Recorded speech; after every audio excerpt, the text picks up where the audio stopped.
माननीय प्यारे लाल कबीर जी लिखलन जो बिग गंगा चैनल पर बुल्लू भैया हम गौले रही सातों के याद होई सजीवन बूटी लेके जवाल लली।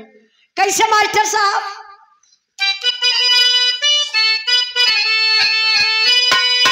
और गंगा चैनल पे टायर लिखा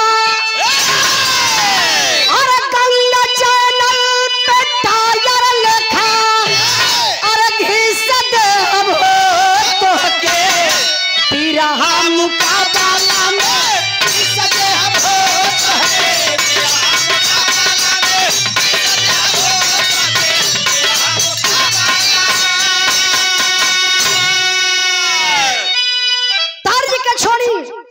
लेकिन बिरहा में भाव बा कहना बा का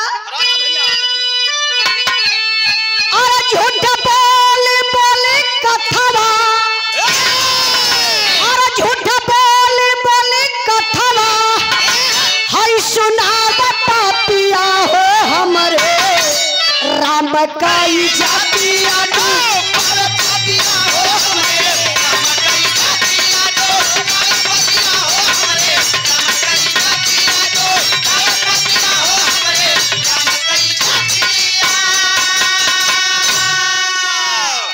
घनश्याम यादव बड़े बाबू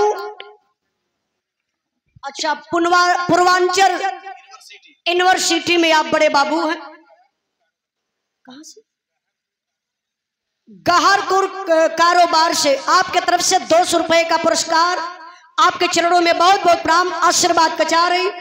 इसी भाव पर सम्मान के सुशील कुमार यादव शोभा पैथोलॉजी मीरपुर मेरगंज जौनपुर के धरती से 100 रुपए का पुरस्कार बहुत बहुत प्रणाम। कहना बाका और झूठा बोले बोले कथवा और झूठा बोले बोले कथवा हई सुनावा पापिया हो हमरे राम का इज्जतिया दो पापिया हो हमरे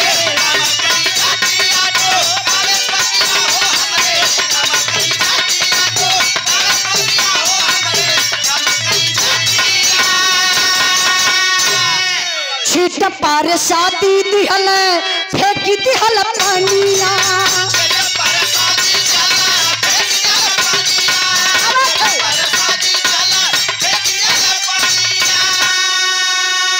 हवन कया गिया पूछवल सायलनिया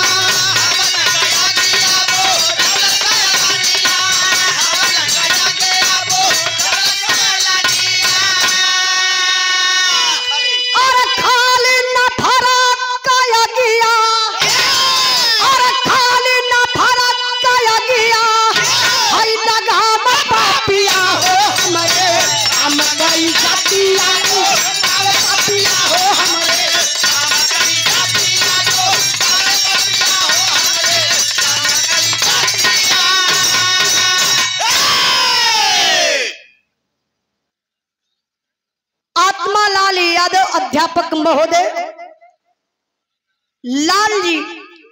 लालीपुर बनकट वार्ड नंबर 38 से बेडीसी पद के प्रत्याशी भूत प्रभारी समाजवादी बड़े भैया जी की तरफ से 100 रुपए का पुरस्कार बहुत बहुत प्रणाम।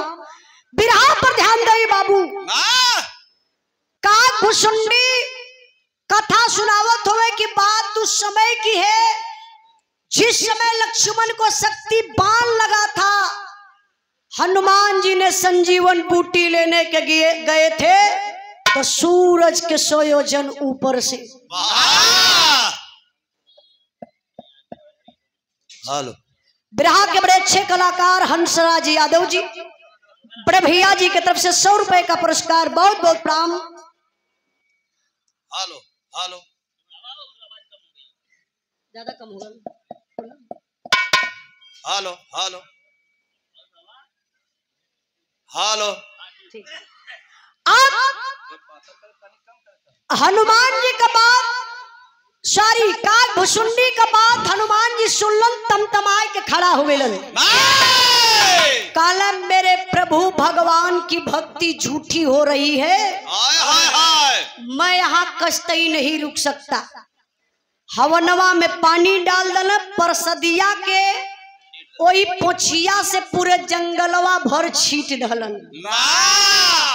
ओकरे बाद हनुमान जी भागल भागल अइलन प्रभु भगवान रामचंद्र जी के पास, हाथ जोड़ के कहले कि प्रभु जी वही जंगल में का भुसुंडी कथा सुनावत रहलन, एकदम निरालय झूठ रहल है।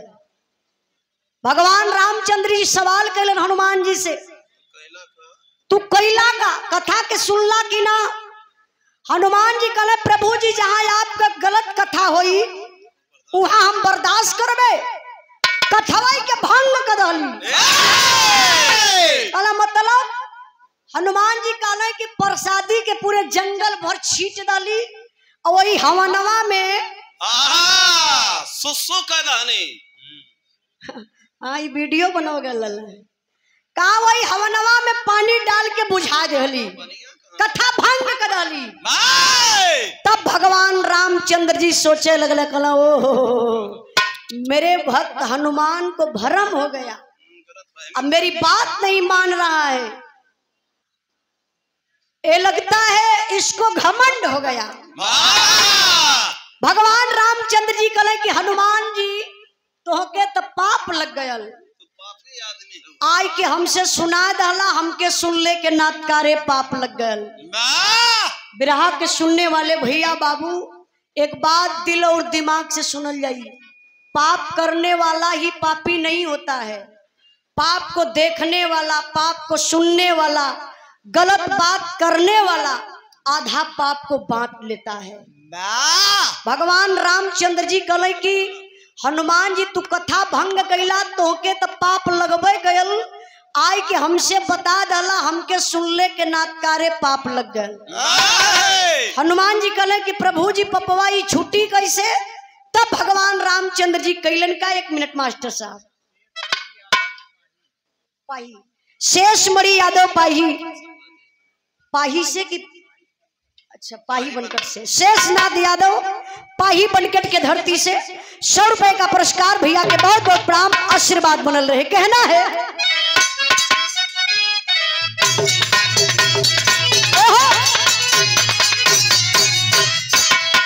पियाजिनी जाई हो पूर्ववा, अयो रामा जाई हो पूर्ववा, जहां बनलिनिया बसे ओरा, पियाजिनी जाई हो पूर्ववा, अयो रामा जाई हो पूर्ववा, जहां बनलिनिया बसे ओरा, पियाजिनी जाई हो पूर्ववा, अयो रामा जाई हो पूर्ववा।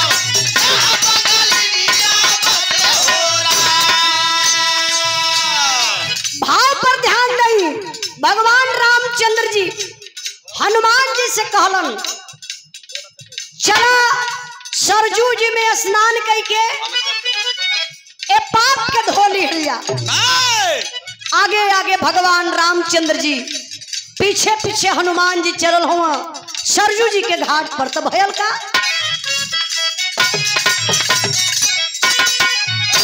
बोले प्रभु सोना सोना का पिरैया, अयो रामा सोना सोना का पिरैया, चाला चाली सरजू नहाए ना। बोले प्रभु सोना सोना का पिरैया, अयो रामा सोना सोना का पिरैया, चाला चाली सरजू नहाए ना। बोले प्रभु सोना सोना का पिरैया, अयो रामा सोना सोना का पिरैया,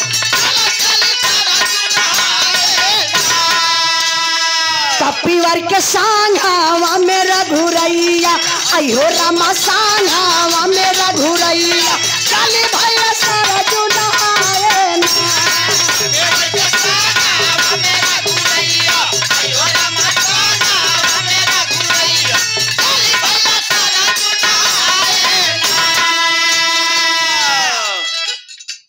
जल्दी बताइए। मुन्ना यादव अर्चना स्टूडियो जंगई के धरती से भैया की तरफ से 100 रुपए का पुरस्कार, बहुत बहुत प्रणाम। तनी बिरहा पर आप लोग ध्यान दें बाबू।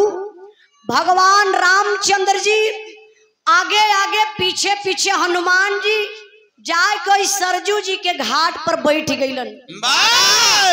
भगवान रामचंद्र जी स्नान करे शुरू कैलन। स्नान तो करत हो, लेकिन जानबूझ के भगवान रामचंद्र जी एगो काम कर दहलन। कैलन का मास्टर साहब तर्ज बदल गई।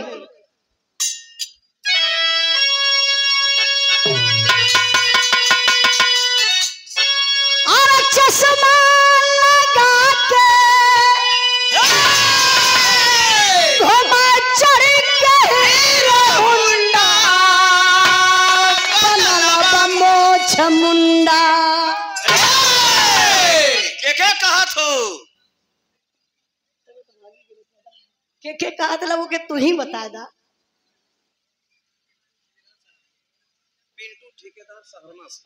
पिंटू ठेकेदार शहरमा के धरती से बड़े भैया जी की तरफ से 100 रुपए का पुरस्कार, बहुत बहुत प्रणाम। हम गौलिया की चश्मा लगा के घूमे चढ़ी के हीरो हुंडा बनल बमोश मुंडा। इनके कुछ शक जाती हो तो बुल्लू कहलू है ना, तो ओके कैसे पता कि हम बुल्लुए के कहली इंद्राज भाई? अरे भाई उनकर मुछिया ना देखलू कहा गंगा ना। ये देखी सम्मान के जिला पंचायत सदस्य के प्रत्याशी हमारे बड़े भैया अखिलेश पाल भैया की तरफ से 200 रुपए का पुरस्कार। आपके चरणों में बहुत बहुत प्रणाम। माता रानी विजय का ताज आपके सर पे लहरावे। उहे गीत बा मास्टर साहब सतीश चंद्र यादव परानी तारा से सतीश चंद्र यादव बड़े भैया जी की तरफ से 100 रुपए का पुरस्कार। भैया के बहुत बहुत प्रणाम। आई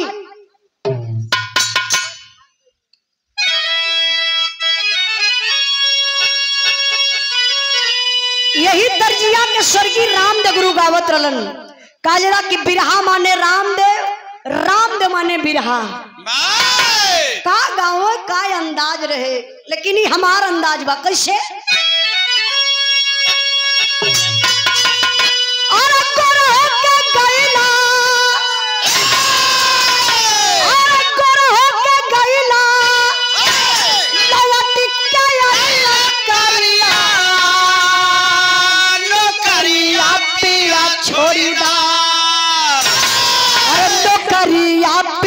छोड़ी दा चल जाया कोई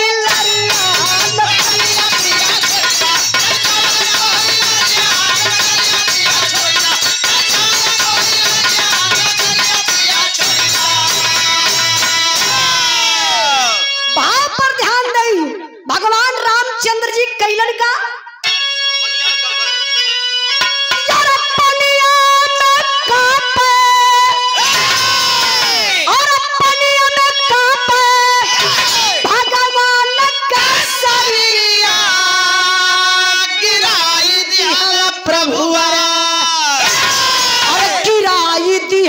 प्रभु अरे हाय पानी में मुनैया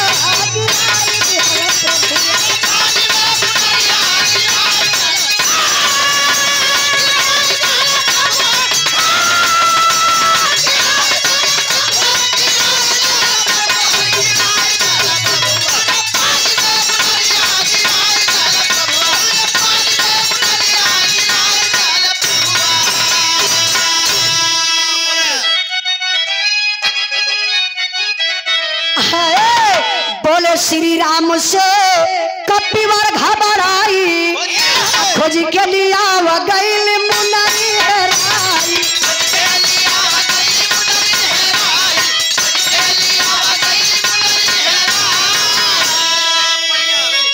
यार पनिया के भीतरा घुसाई को पिते की घलिया गिराई दिहला प्रभु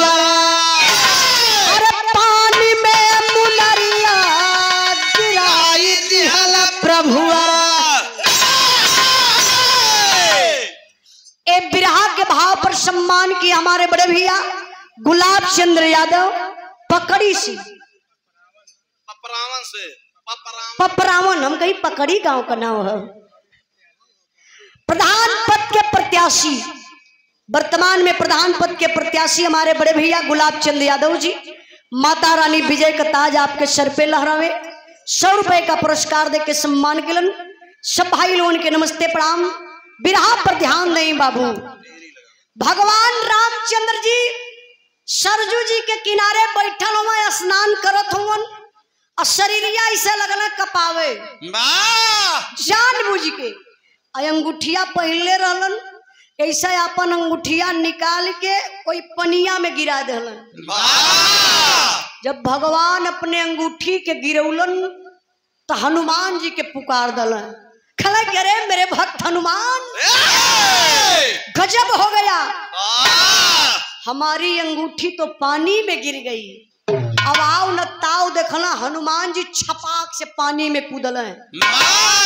भगवान का लीला देखा, अंगूठिया लौकत बा, यह नीचे जात बा, हनुमान जी पकड़ल चाहत हुए लेकिन अंगूठिया पकड़ाती ना हो। कहीं न कहीं प्रभु का लीला बा।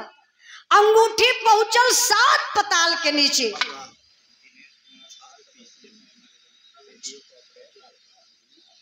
आप दिनेश कुमार पाल पीसीएस, आप पीसीएस के अधिकारी,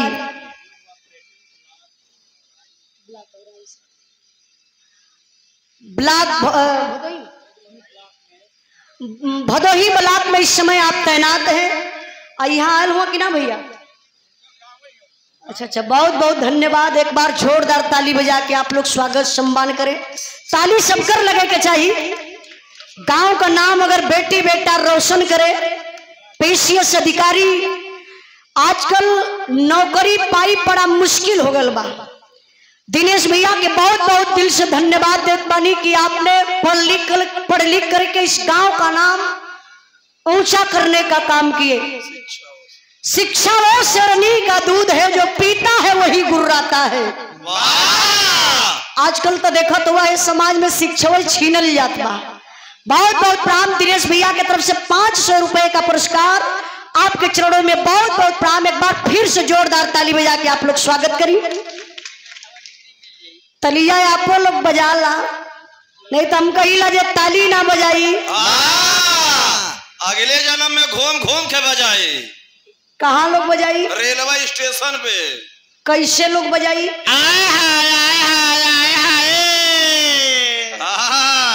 आगल हम मड़ुआडी के भड़ुआ सारा रिश्तेदारी जोड़त हो का? बोलो भैया रिश्ता वाला का तो भुला गई। गुलाब चंद यादव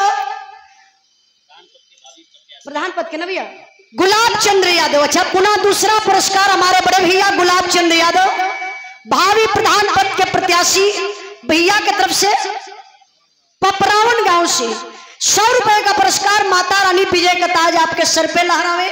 तभी बिरहा पर आप लोग ध्यान दिए। हनुमान जी अंगूठी पकड़ल चाहत हुए, अंगूठी पहुंच गई पतालपुरी में। अब अंगूठिया हेराए गई। सोचे पतालपुरी में अंगूठी हेराए गई। अब हनुमान जी घबराए लगल, अपने प्रभु जी के कवन जवाब देवे। तब ले देखत हो ही पतालपुरी में एक साधु बाबा सीताराम आसाराम आसाराम आसाराम आसाराम आसाराम आसाराम यो आसाराम के सारा है।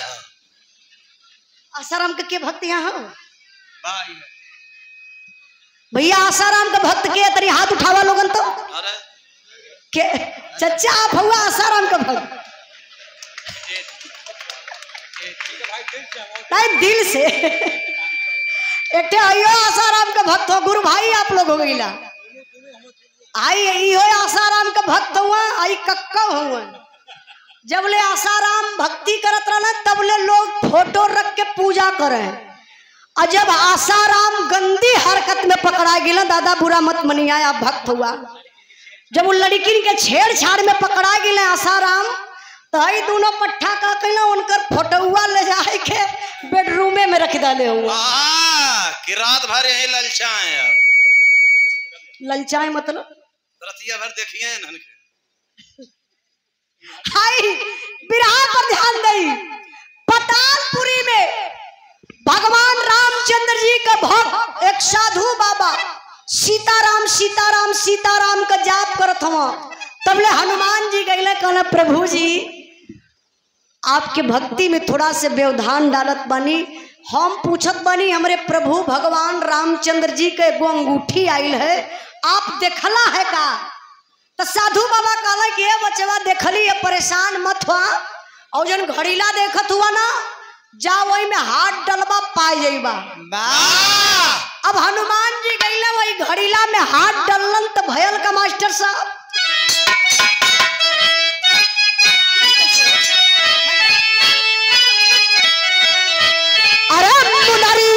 सवाठ गो रही देखत महापीर का भरम लगी नजरिया नजरिया नजरिया।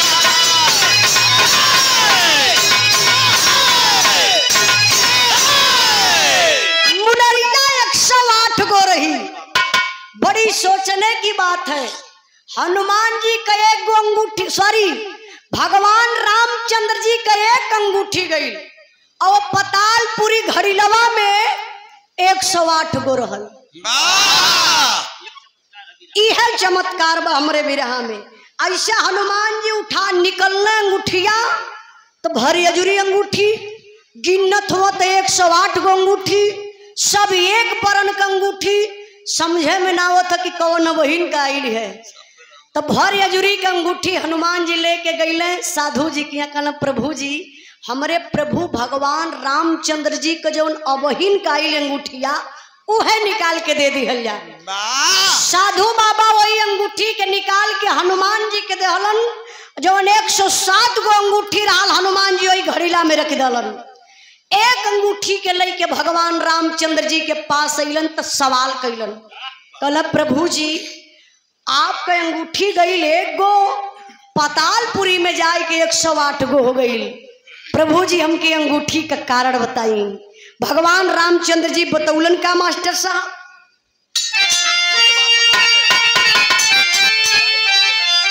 अरे सुनी के बात हसन लगे रघुराई बाके बजरंगी, थोड़े जल में गैया तू तो आई बाके बजरंगी।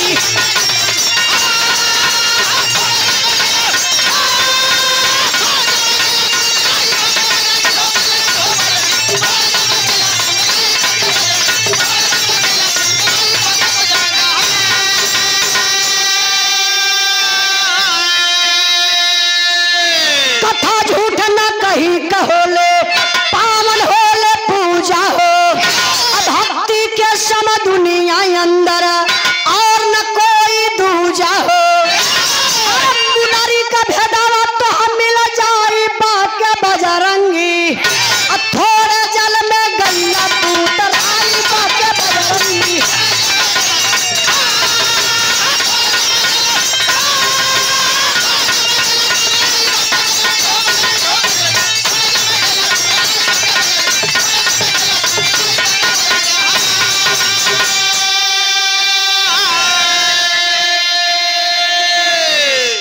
₹100 का पुरस्कार प्रकाश चंद यादव प्रकाश स्टूडियो मीरगंज के धरती से बड़े भैया जी की तरफ से ₹100 का पुरस्कार, बहुत बहुत प्रणाम। सतगुरु बिल्डिंग मटेरियल अरविंद कुमार यादव जी बनकट लालीपुर के धरती से बड़े भैया जी की तरफ से ₹100 का पुरस्कार, बहुत बहुत प्रणाम। तनी बिरहा पर ध्यान दई। भगवान रामचंद्र जी से हनुमान जी पूछे लगना, कहना प्रभु जी आपका एक गो अंगूठी गई, पतालपुरी में 108 गो अंगूठी हो गई, एक कारण बता दी प्रभु जी। भगवान रामचंद्र जी हंसे लगला, कहला ओ अरे हनुमान 108 गो अंगूठी हो गई, लेकर मतलब तू ना जनला। तब भगवान रामचंद्र जी कहले कि जोन काग भुसुंडी जंगल में कथा सुनावत रहलन, जोन तो के घमंड हो गल रहल कि कथा गलत बा, वो कथा के भंग कैला तो हके सही साबित करे के मल्ले हमके इतनी बड़ी भूमिका रचे के पड़ल। 108 प्रमाण में भगवान रामचंद्र जी हनुमान जी के जवाब देते हुआ 4 लाइन बिरहा में बड़ा इंपॉर्टेंट लाइन बा, ये लाइन पर आप लोग ध्यान दिए हैं। कैसे?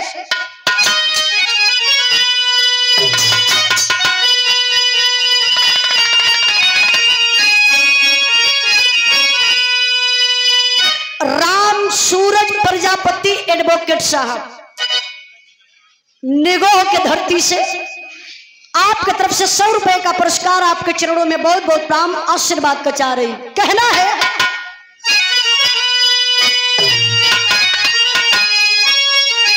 अरे बोले हनुमान, बोले भगवान, हनुमान जी सबतिया भैया।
हनुमान जी से कहना कि हनुमान ये धरती पर 108 बार हम भगवान राम भैल बनी, 108 बार तू हनुमान भैल हुआ, 108 बार रावण सीता के चोरौले बा, 108 बार लक्ष्मण के शक्ति बाण लगल बा, 108 बार तू संजीवन बूटी आने बदे गल हुआ। का तो के याद हो कि 107 बार कैसे गलला? अब हनुमान जी चुप, हाथ जोड़ लला, कहला प्रभु जी हमके तो यही जन्मवा का बतिया याद रहल है, क्षमा कर दी प्रभु जी। भगवान रामचंद्र जी कहले कि 108 बार जौने में यदा पारी तू गईला संजीवन बूटी आने बदे तो सूरज से मिल के गलला कि उग जाई तो घोट जाए। रामजीत यादव पाही बनकट से 100 रुपए का पुरस्कार है बिरहा के भाव पर। अवधेश कुमार भैया कहां से? छोटा बनकट से। छोटा बनकट, गछोटा, अच्छा गछोटा, झोटे मत कह दिया। बड़े भैया जी की तरफ से 100 रुपए का पुरस्कार।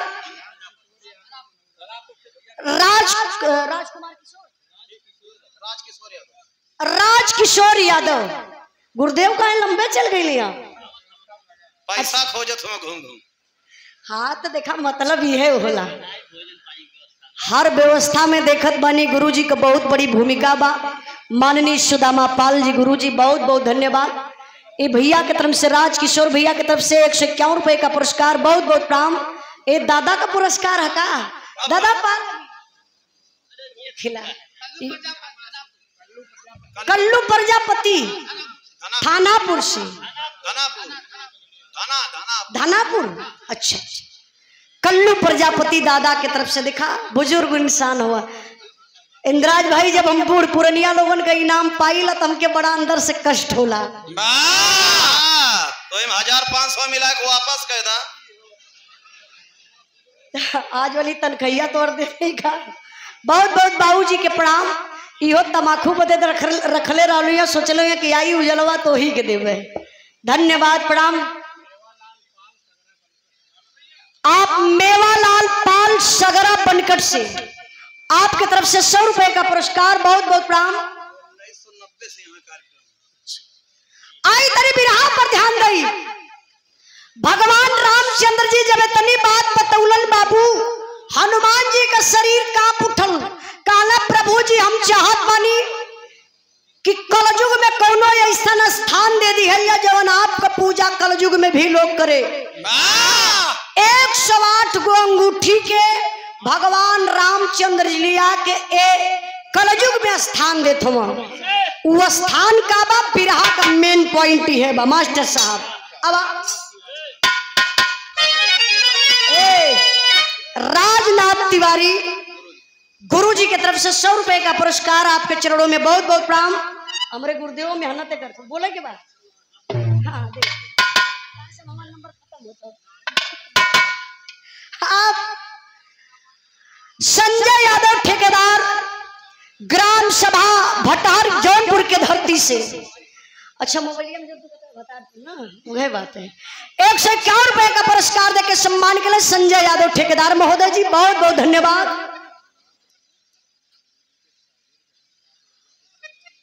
अच्छा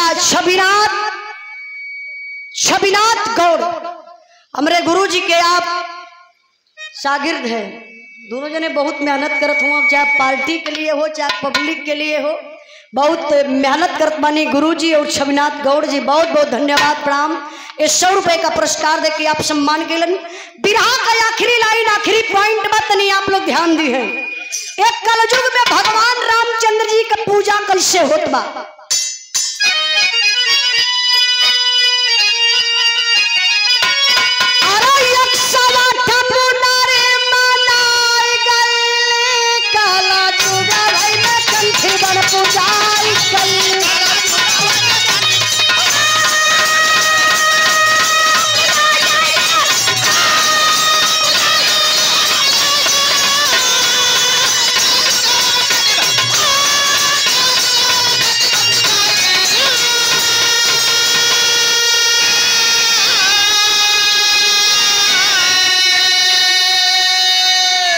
हरि है अनंत, हरि कथा है अनंता, जेके लेके भजे रोजा जोगिया बसंता। अरे साधना भगत लहराई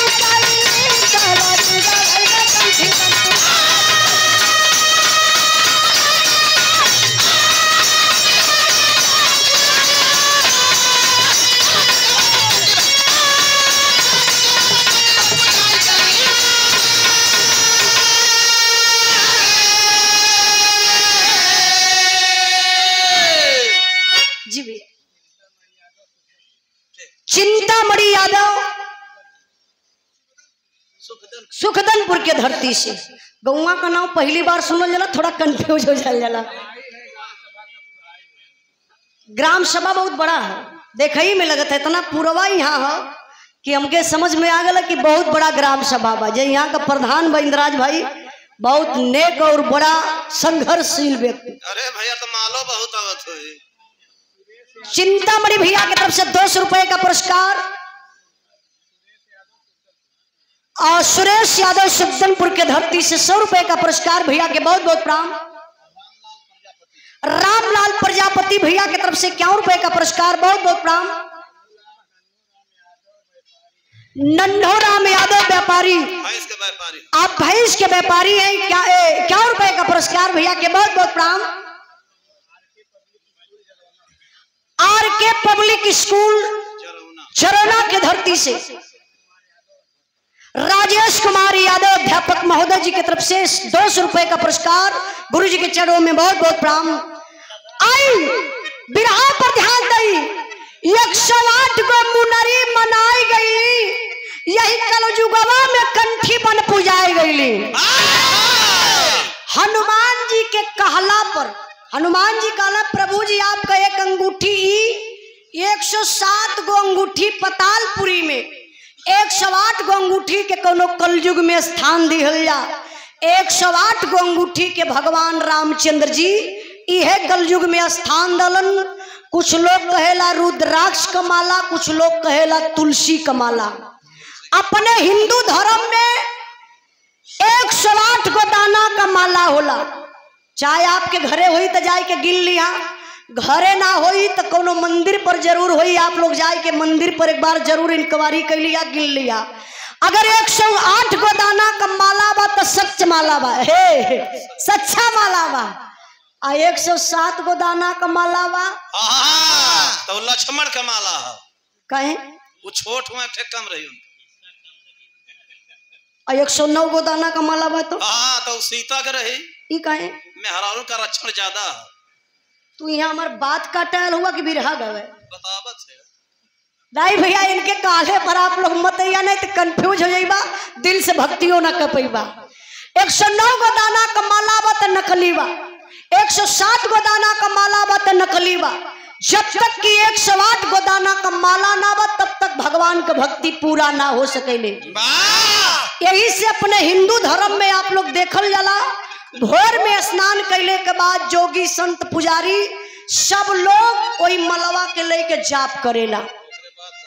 यही से लिखल जाला अपने हिंदू धर्म में। हमारे गुरुजी माननीय प्यारेलाल कवि जी कई नई खोज व रामायण से हिंदू धर्म में लिखल जाला श्री श्री 108। कभी अगर आपसे कोई सवाल कर दे कि हिंदू धर्म में श्री श्री 108 काहे लिखल जाला तो आप लोग ये बिरहा के तुरंत याद कर लेबा, बात समझ में आ जाई, तुरंत जवाब भी दे देबा। तो हमारे बिरहा का आखिरी लाइन, आखिरी भाव बा। ये भाव पर सम्मान किए 200 रुपए का पुरस्कार दे करके शेर बहादुर यादव ग्राम प्रधान नेतपुर के धरती से, नेतपुर बनकट के धरती से 200 रुपए का पुरस्कार प्रधान जी के बहुत बहुत प्रणाम।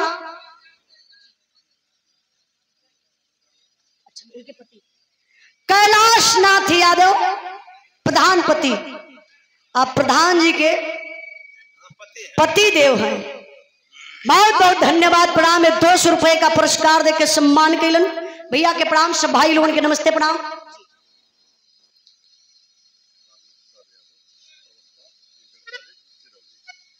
आप राजेश कुमार यादव प्रवक्ता इंटर कॉलेज सिंगरौली न भैया, अच्छा जंघई से, आप मास्टर साहब जी की तरफ से सुंदर पुष्पहार और 100 रुपए का पुरस्कार आपके चरणों में बहुत बहुत प्रणाम।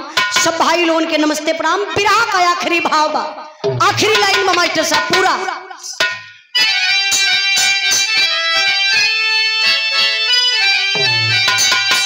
गुरु बिहारी गुरु गणेश गुरु राम लाल गुणकारी स्वर्ग गए चंद्रिका